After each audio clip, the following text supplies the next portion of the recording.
Assalamualaikum teman-teman. Selamat datang di Education Channel.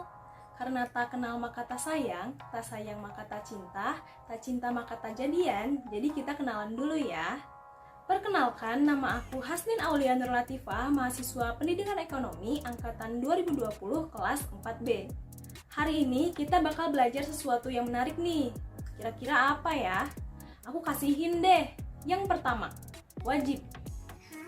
Wajib. Biar gak bingung, aku kasih hint kedua deh.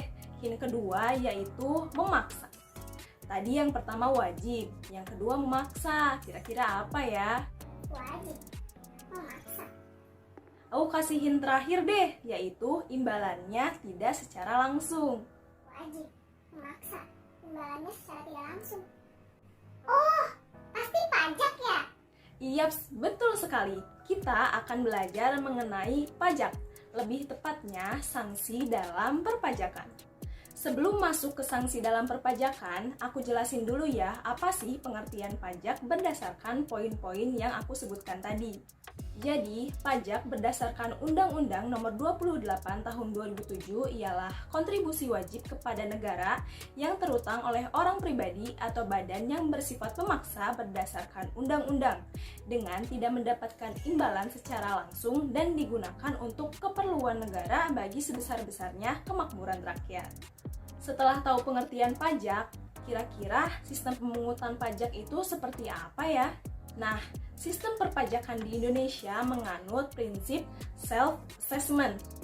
Artinya, para wajib pajak diberikan kepercayaan oleh negara untuk memenuhi kewajiban mereka dalam membayar pajak secara mandiri. Mulai dari mendaftarkan diri, menghitung, dan memperhitungkan jumlah pajak yang terutang, sampai memberikan surat pemberitahuan atau SPT, semuanya dilakukan sendiri oleh masyarakat atau yang biasa kita sebut wajib pajak. Kalau kayak gitu, bisa bebas dong bayar pajaknya segimana dan kapan aja. Eits, gak gitu dong. Bersamaan dengan kepercayaan yang diberikan, negara juga memberikan ancaman bagi mereka yang tidak menggunakan kepercayaan tersebut dengan benar. Pelanggar akan dihukum dengan diberikan sanksi mulai dari yang paling ringan hingga paling berat, sesuai dengan pelanggarannya. Fungsinya untuk mencegah terjadinya perbuatan-perbuatan yang melanggar ketentuan-ketentuan yang berlaku, baik dilakukan oleh wajib pajak, petugas pajak, maupun pihak ketiga. Sanksi dalam perpajakan itu ada apa aja?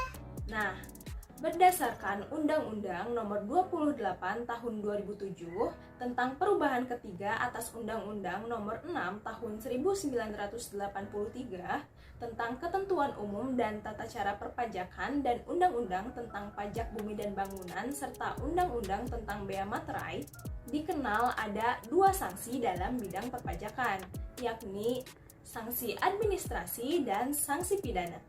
Sanksi administrasi dan sanksi pidana. Apaan tuh? Jadi secara singkatnya, sanksi administrasi itu pembayaran kerugian kepada negara, khususnya yang merupakan denda, bunga, dan kenaikan.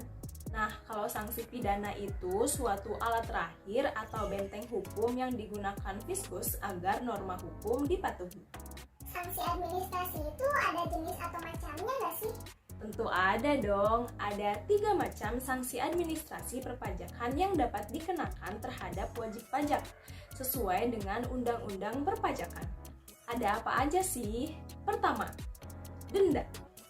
Wajib pajak akan dikenai sanksi administrasi berupa denda apabila pertama, bila surat pemberitahuan atau SPT tidak disampaikan atau disampaikan tidak sesuai dengan waktu yang ditentukan, yaitu untuk SPT masa selambat-lambatnya 20 hari setelah akhir masa pajak. Untuk SPT tahunan selambat-lambatnya 3 bulan setelah akhir tahun pajak. Untuk SPT pajak penghasilan wajib pajak paling lambat 4 bulan setelah akhir tahun pajak. 2.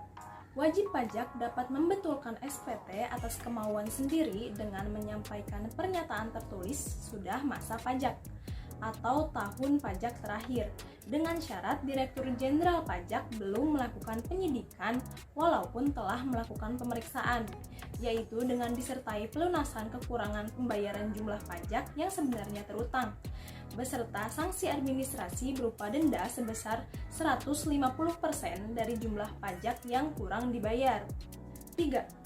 Pajak yang terhutang yang pada saat jatuh tempo pembayaran tidak dibayar atau kurang dibayar, dikenakan denda administrasi sebesar 2% sebulan. 4. Wajib pajak yang tidak menyampaikan surat pemberitahuan objek pajak atau SPOK dalam waktu 30 hari setelah tanggal diterimanya SPOK dan setelah ditegur secara tertulis melalui surat teguran, dikenakan denda administrasi sebesar 25% dihitung dari pokok pajak. Kelima, wajib pajak yang mengisi surat pemberitahuan objek pajak tidak sesuai dengan keadaan sebenarnya, maka akan dikenakan denda administrasi sebesar 25% dari selisih pajak yang terutang. Jenis sanksi administrasi yang kedua, yaitu bunga. Wajib pajak akan dikenai sanksi administrasi berupa bunga apabila 1. Wajib pajak yang pembayaran pajaknya tidak sesuai dengan ketentuan atau terlambat dibayarkan, maka dikenakan sanksi administrasi berupa bunga sebesar 2% per bulan. Yang kedua, surat ketetapan pajak kurang bayar masih dibenarkan untuk diterbitkan, ditambah sanksi administrasi berupa bunga sebesar 48%. Jenis sanksi administrasi yang ketiga atau yang terakhir yaitu kenaikan pajak.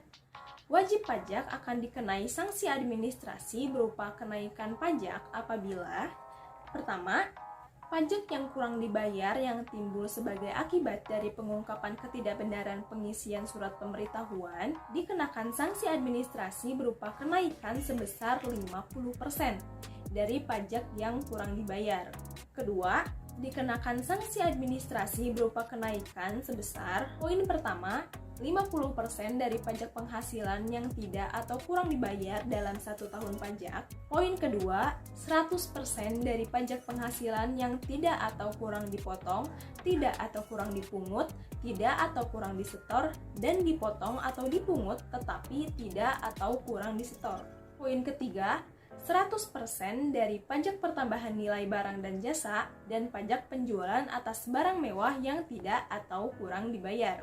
Ketiga, dikenakan sanksi administrasi berupa kenaikan sebesar 100% dari jumlah kekurangan pajak yang terutang dalam surat ketetapan pajak kurang bayar tambahan.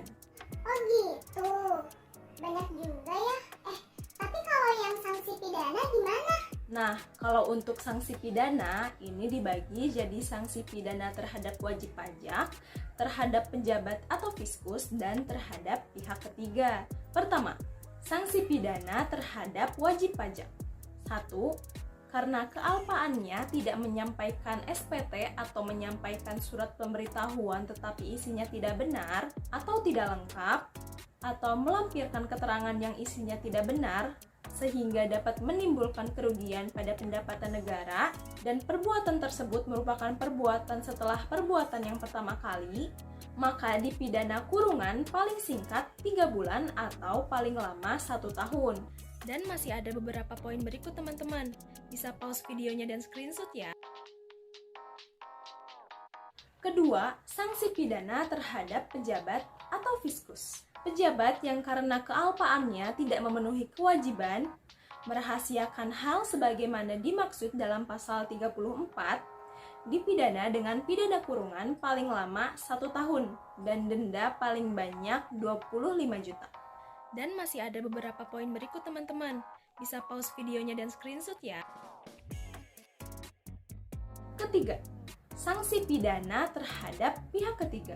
Pertama, dengan sengaja tidak memberi keterangan atau bukti atau memberi keterangan atau bukti yang tidak benar, dipidana dengan pidana kurungan paling lama 1 tahun dan denda paling banyak 25 juta. Dan masih ada beberapa poin berikut teman-teman. Bisa pause videonya dan screenshot ya. Gimana nih teman-teman? Sanksi-sanksi dalam perpajakan itu banyak dan gak main-main kan? Karena pajak ini mempengaruhi kemakmuran rakyat. Oke teman-teman, karena pembahasan kali ini udah selesai, aku pamit dulu ya. Sampai jumpa kembali di pembahasan menarik lainnya di Education Channel. Bye-bye!